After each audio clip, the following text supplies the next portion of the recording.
In a secluded village, far from the hustle and bustle, there was an old, abandoned house. The house was famous for its eerie tale involving an antique rocking chair in the living room. It was said that the rocking chair once belonged to an old woman named Mrs. Kate, who died mysteriously in the house. A young man named Ryan, who had recently inherited the house from his grandfather, decided to visit the old house. The house was deep in the forest and had not been visited for a long time.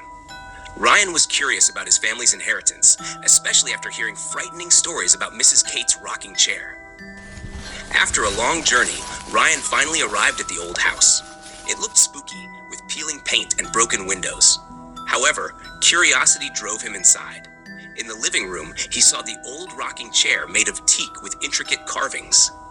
The chair looked as if it had been recently used, despite the house being empty for so long. On his first night in the house, Ryan felt something unusual. He heard the sound of the rocking chair moving in the living room, even though there was no wind and no one else was there. When he approached the chair, the rocking stopped suddenly. Ryan tried to ignore it and decided to sleep. On the second night, Ryan had a terrifying dream. He saw an old woman with a wrinkled face sitting in the rocking chair, staring at him with empty eyes. The woman whispered, "Leave this house, or you will suffer the same fate as mine." Ryan woke up in a cold sweat, feeling even more scared. The next day, Ryan found an old letter in a drawer in the living room. The letter was written by Mrs. Kate, detailing a curse associated with the rocking chair.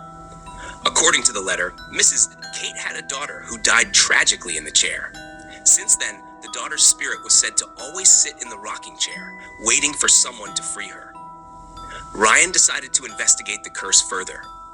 He visited a local shaman who knew about the house's history.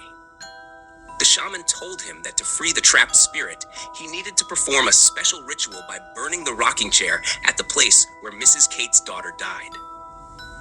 With the shaman's help, Ryan performed the freeing ritual. On the third night, they took the rocking chair to the backyard under the full moon. The shaman recited ancient chants, and Ryan set the chair on fire. Suddenly, they heard a terrifying scream. The shadow of Mrs. Kate's daughter appeared before vanishing into the flames. After the rocking chair was completely burned, the atmosphere in the old house changed. There were no more nighttime rocking sounds, and Ryan's nightmares ceased. Ryan felt relieved and decided to leave the house for good. He learned that some legacies are better left buried in history.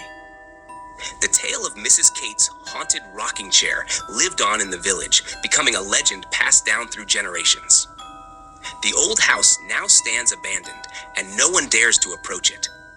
However, whenever the wind blows strongly, the villagers can still hear the faint sound of a rocking chair moving, reminding them of the trapped spirit that once resided there.